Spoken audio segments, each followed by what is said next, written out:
ভারত ২-১ মাসের মধ্যে যুক্তরাষ্ট্রের কাছে ক্ষমা চাইবে এবং বাণিজ্যিক চুক্তি করবে, এই দাবি করেছেন মার্কিন বাণিজ্যমন্ত্রী হাওয়ার্ড লুটনিক।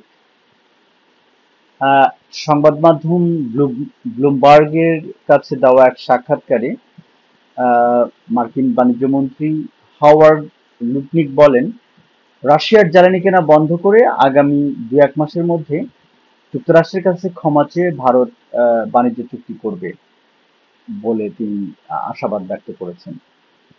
আহ, সংবাদ মাধ্যমকে দেওয়া ওই আহ, সাক্ষাৎকারে লুটনিক আরো বলেন, আমি মনে করি ১ বা ২ মাসের মধ্যে ভারত আলোচনার টেবিলে আসবে।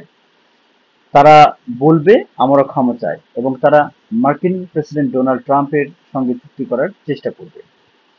ভারতকে সতর্কতা দিয়ে তিনি আরো বলেন, যদি তারা যুক্তরাষ্ট্রকে সমর্থন না করে তাহলে যুক্তরাষ্ট্রের পণ্য রপ্তানিতে তাদের ৫০% শুল্ক দিতে হবে।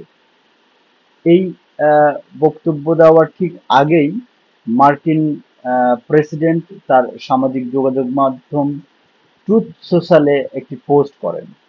সেখানে তিনি বলেন, দেখে মনে হচ্ছে আমরা গভীর অন্ধকারে চীনের কাছে ভারত এবং রাশিয়াকে হারিয়েছি। আমি ৩ দেশেরই আহ, সাফল্য কামনা করছি। মার্কিন প্রেসিডেন্টের ঠিক এই পোস্ট দেওয়ার পরপরই ভারতকে নিয়ে এমন একটি মন্তব্য করলেন মার্কিন বাণিজ্য মন্ত্রী। তিনি ভারতের সমালোচনা করে যে কথাটি বলেছেন সেটি খুবই গুরুত্বপূর্ণ। এটা শুধু ভারতের আস্ফালন, কারণ সবচেয়ে বড় ক্লায়েন্টের সঙ্গে লড়াই করাটা ভালো লাগা দেয়, কিন্তু দিন শেষে নিজেদের ব্যবসার স্বার্থেই তারা আমেরিকার সঙ্গে চুক্তি করবে। ভারতের তীব্র সমালোচনা করে মার্কিন এই মন্ত্রী বলেন, ভারত তাদের বাজার খুলবে না, রাশিয়ার তেল কেনা থামাবে না, আর ব্রিক্স থেকেও সরবে না। যদি ভারত রাশিয়া আর চীনের সঙ্গে মেলবন্ধন হতে চায় তা তারা হোক, কিন্তু যদি এটা না পারে তাহলে ডলারকে সমর্থন করুন, যুক্তরাষ্ট্রকে সমর্থন করুন, আপনার সবচেয়ে বড় গ্রাহককে সমর্থন করুন, নয়তো ৫০% শুল্ক দিতে প্রস্তুত হন। তারপর দেখি এই লড়াইটা কতদিন চলে।